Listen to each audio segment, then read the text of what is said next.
का दावा कर रहा है, सबको सही मान लीजिए। ये बहस मत कीजिए कि उसने काम किया कि नहीं, सबके बात को सही मान लीजिए। ये मान लीजिए कि 40 बरस तक कांग्रेस ने बिहार में बहुत काम कर दिया। ये भी मान लीजिए कि लालू जी के 15 साल के राज में बिहार में सामाजिक तौर पर पिछड़े हुए लोगों को आवाज मिल गई, सामाजिक न्याय हो गया। ये मान लीजिए कि नीतीश जी और भाजपा के सरकार में सुशासन आ गया। लेकिन अगर सबके बात को सही मान भी लीजिएगा तो भी आज बिहार देश का सबसे गरीब, सबसे पिछड़ा, सबसे ज्यादा भूखमरी, अशिक्षा और बेरोजगारी वाला राज्य है। इससे तो कोई इनकार नहीं कर सकता। इतना बात तो आपको किसी को समझ में आएगा कि अगर 50 बरस से सारे दल, सारे नेता मिलकर आपकी स्थिति नहीं सुधार सके तो अगले 50 बरस में भी ये नहीं सुधरने वाला है। आपको समझ में ही नहीं आ रहा है कि आपके परेशानी का कारण है क्या। जब तक रोग के कारण का पता नहीं चलेगा तब तक आप रोग का इलाज नहीं कर सकते। आप पहले ये समझिए कि बिहार में इतनी गरीबी है क्यों। दूसरे राज्यों में भी भ्रष्टाचार है, दूसरे राज्य में भी सरकार आ रही है, जा रही है, वहां का नेता भी सब कोई बहुत साधु नहीं है। फिर भी दूसरे राज्यों के मुकाबले बिहार में इतना गरीबी क्यों है, इसको चिंता करने की बात है। हम आपको बता रहे हैं कि आपकी गरीबी इतनी क्यों है। देखिए, दुनिया भर के विद्वानों ने गरीबी से निकलने का 3 ही रास्ता बताया है। पहला रास्ता है पढ़ाई। अगर आपके बाल बच्चे बढ़िया पढ़ लिख जाएं तो पढ़ लिख कर नौकरी पाकर अपना जिंदगी सुधार सकते हैं। दूसरा रास्ता है खेती। अगर आपके पास जमीन है तो खेती करके भी आप अपना जीवन सुधार सकते हैं। और तीसरा रास्ता है पूंजी, पैसा। अगर पढ़ाई नहीं है, खेती नहीं है, आपके पास पैसा हो तो आप दुकानदारी, रोजी रोजगार, व्यापार करके अपना जिंदगी सुधार सकते हैं। बिहार को अगर आप ध्यान से देखिएगा तो आपको पता चलेगा कि यहां ज्यादातर लोगों के पास ये तीनों में एक भी चीज नहीं है। जितना यहां गरीब आदमी है उसके बच्चों के पढ़ने की सुविधा ही नहीं है। आपके बच्चों के पढ़ने की यहां कोई व्यवस्था नहीं है। आप में से कुछ लोग ऐसे हैं जिनके बच्चे प्राइवेट स्कूल में पढ़ रहे हैं, तो आपको लग रहा है कि हमको तो कोई दिक्कत नहीं है।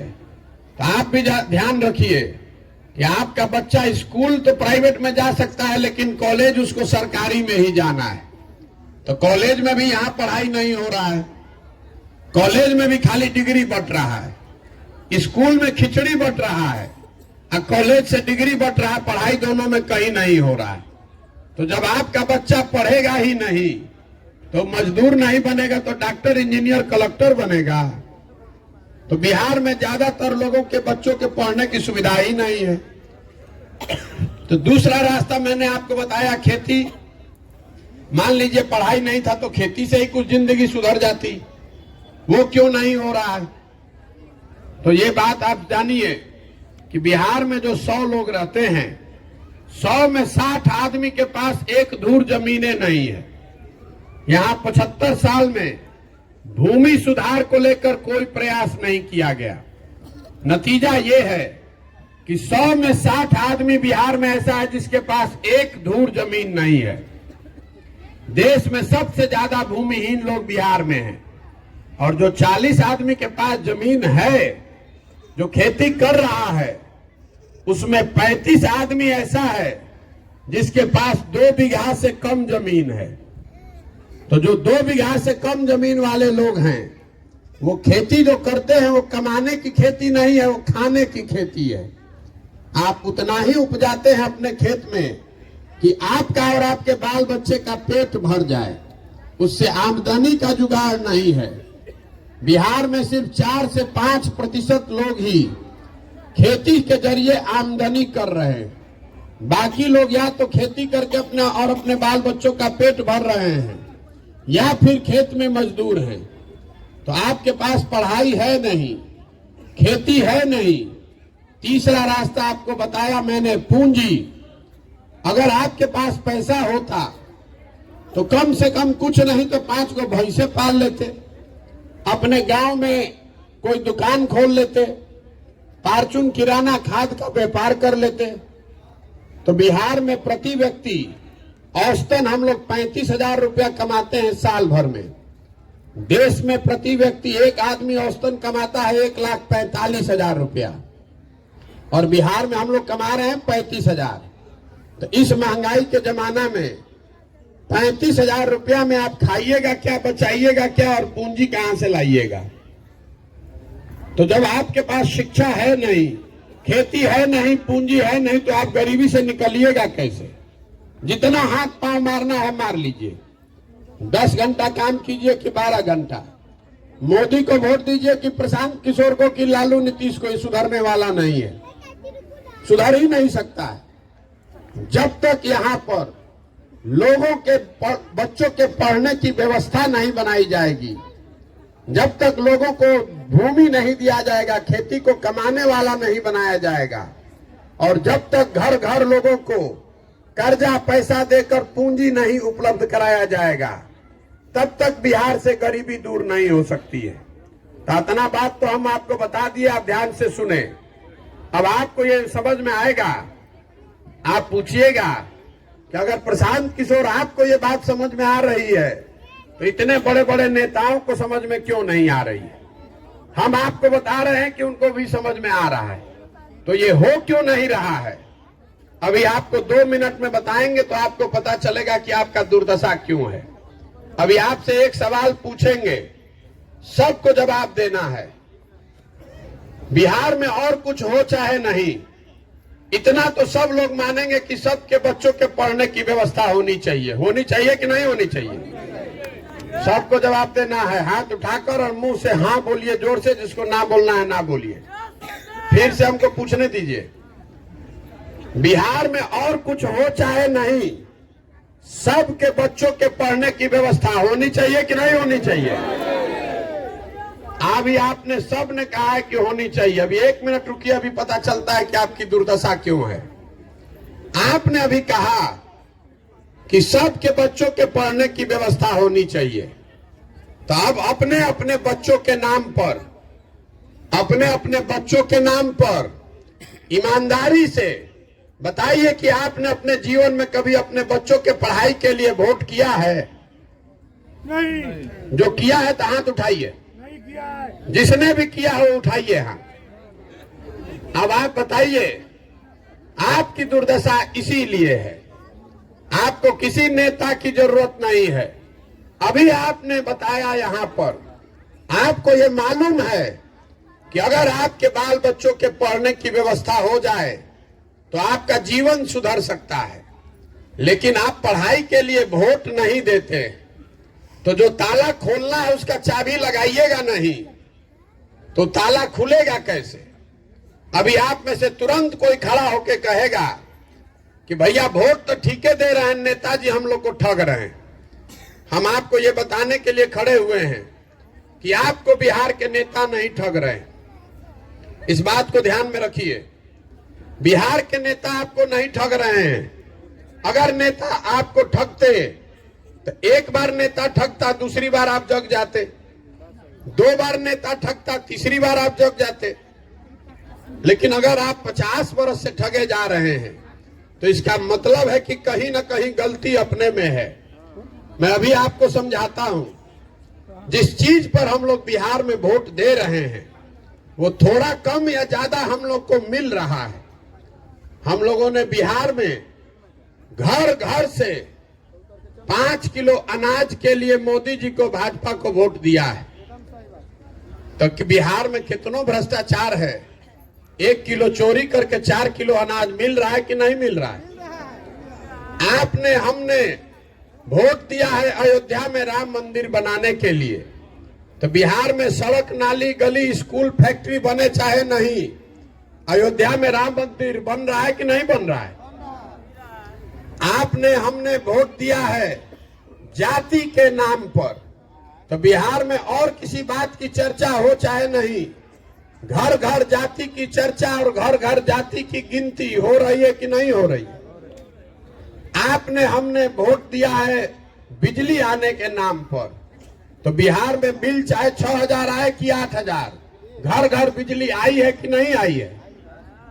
आपने हमने वोट दिया है मोदी जी का चेहरा देख के, मोदी जी का 56 इंच का सीना देख के, तो सुबह शाम टीवी पर मोदी जी का फूला हुआ सीना और चमकता हुआ चेहरा देखने को मिल रहा है कि नहीं मिल रहा है?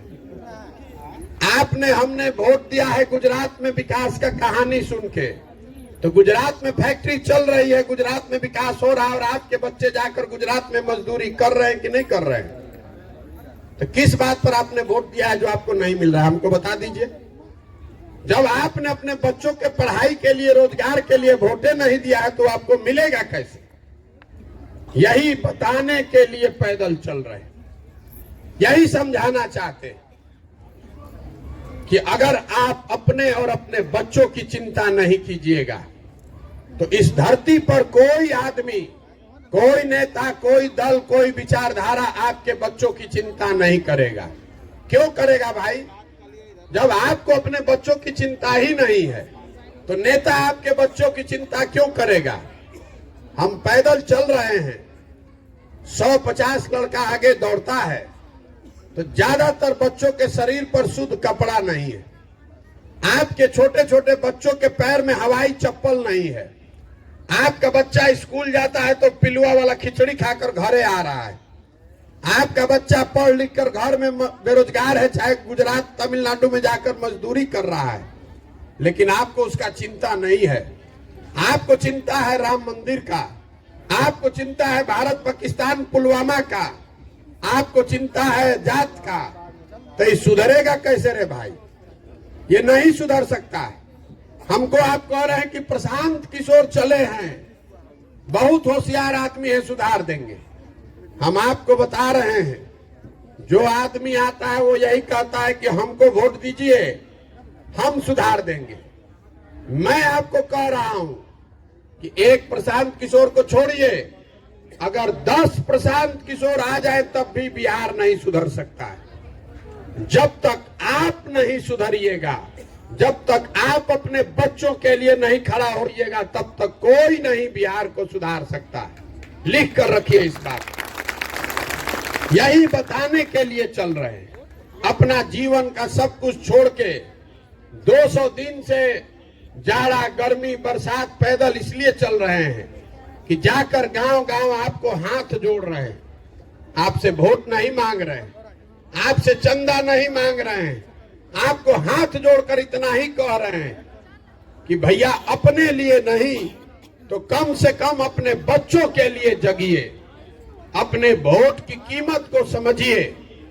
आपके वोट का कीमत 5 किलो अनाज नहीं है, आपके वोट का कीमत जाति नहीं है, आपके वोट का कीमत राम मंदिर नहीं है, आपके वोट का कीमत नाली गली नहीं है, आपके वोट का कीमत है आपके बच्चों का भविष्य।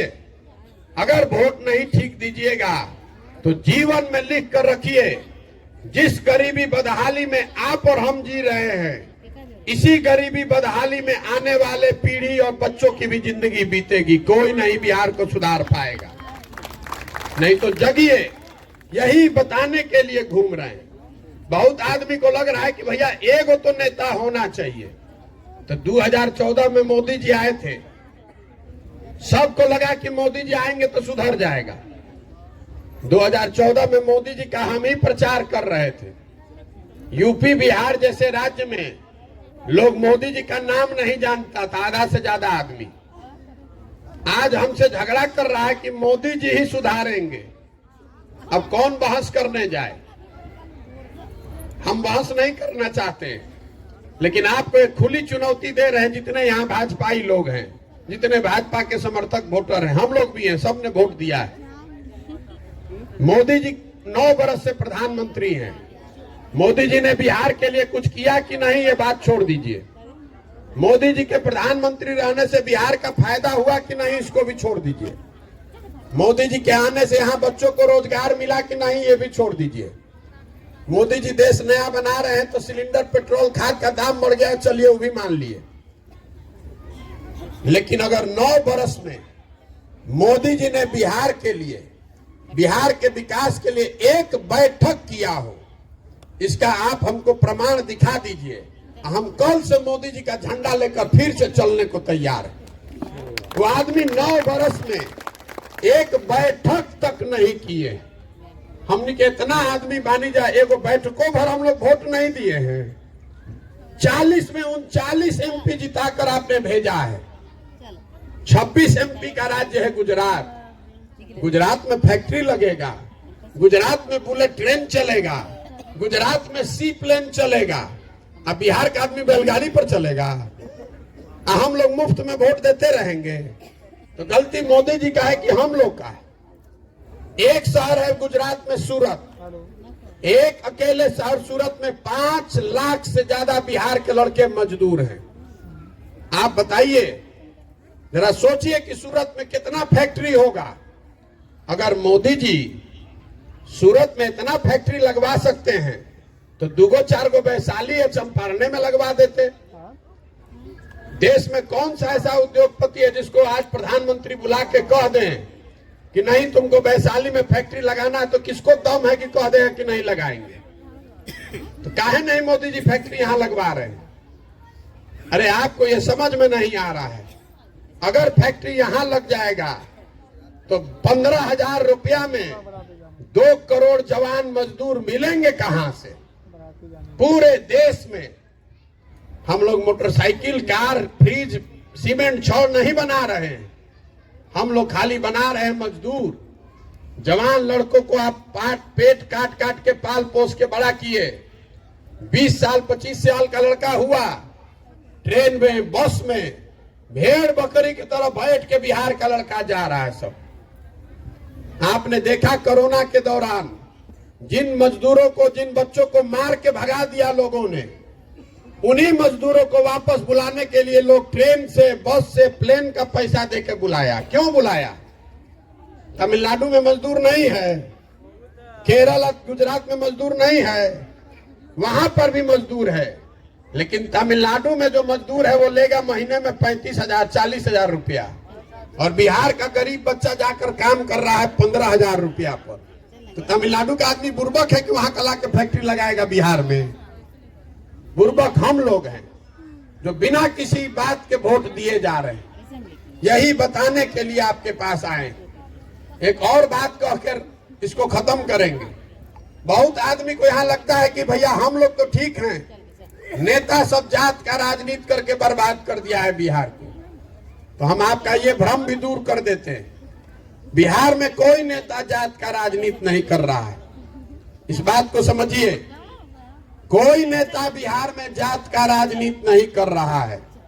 आपसे पूछेंगे कौन करता है जात का राजनीति, तो आप तुरंत कहिएगा कि लालू जी जात का राजनीति करते हैं। तो भैया लालू जी अगर जात, हम आपको कह रहे हैं कि लालू जी जात का राजनीति करवे नहीं करते। अगर लालू जी जात का राजनीति करते तो ये न कहते कि बिहार का मुखिया हर हालत में यादव समाज का लड़का होना चाहिए, और सब यादव जी भाई लोग, आप लोग आरजेडी को, लालटेन को वोट दीजिए। लालू जी नहीं न कह रहे हैं, लालू जी कह रहे हैं कि हर हालत में बिहार का मुखिया मेरा लड़का होना चाहिए, और सब यादव जी लोग, आप लोग हमको वोट दीजिए। ये जात का राजनीति कहाँ हुआ? ये तो परिवार का, बेटे का राजनीति हुआ। और लालू जी अकेले नहीं है, कोई पासवान जी हैं, कोई माझी जी हैं, कोई पंडित जी हैं, कोई कुशवाहा जी हैं। जो जिस जात का नेता है, नेता अपना और अपने बच्चे की चिंता कर रहा है। जात में आप और हम अजुराए हैं, नेता जात का चिंता नहीं कर रहा है। अगर नेता जात का चिंता करता तो कम से कम जिन जातियों के लोग मुख्यमंत्री बने, उन जातियों का तो कल्याण हो गया रहता। मांझी जी मुख्यमंत्री बने तो उससे मुसहर समाज का कल्याण हो गया। सब यादव जी भाई लोग धनी हो गए, सारा मुसलमान धनी हो गया। अरे जात में आप फंसे हैं, नेता नहीं फंसा है। नेता अपने बेटा की चिंता कर रहा है। तो हम आपसे हाथ जोड़कर कह रहे हैं कि आप भी अपने बेटा का चिंता कीजिए। वोट देते समय स्वार्थी बनिए। वोट देते समय आपको आकर कहेगा देश के नाम पर वोट दीजिए, कोई राष्ट्रवाद के नाम पर वोट मांग रहा है, कोई भारत पाकिस्तान के नाम पर वोट मांग रहा है, कोई जाति धर्म के नाम पर वोट मांग रहा है। हम आपको कह रहे हैं कि आप वोट देते समय स्वार्थी बनिए, नेता को नहीं अपने बेटा को देखकर वोट दीजिए, उसके पढ़ाई और रोजगार के लिए वोट कीजिए। देखिए कैसे व्यवस्था बनती है। तो आदमी कह रहा है कि सब बात भैया बुझा रहा है, लेकिन बिहार में हमने के पास विकल्प नहीं थे। हम लोग के पास विकल्प नहीं है। बिहार में दुए गो दल है, एगो मोदी जी का भाजपा, एगो लालू जी का ललटेन। नीतीश कुमार बेचारे का तो पते नहीं है कि कब ललटेन पर लटक गई हो ना कब कमल के फूल पर बैठ के पौड़े लगी हो। तो किसको वोट दिया जाए?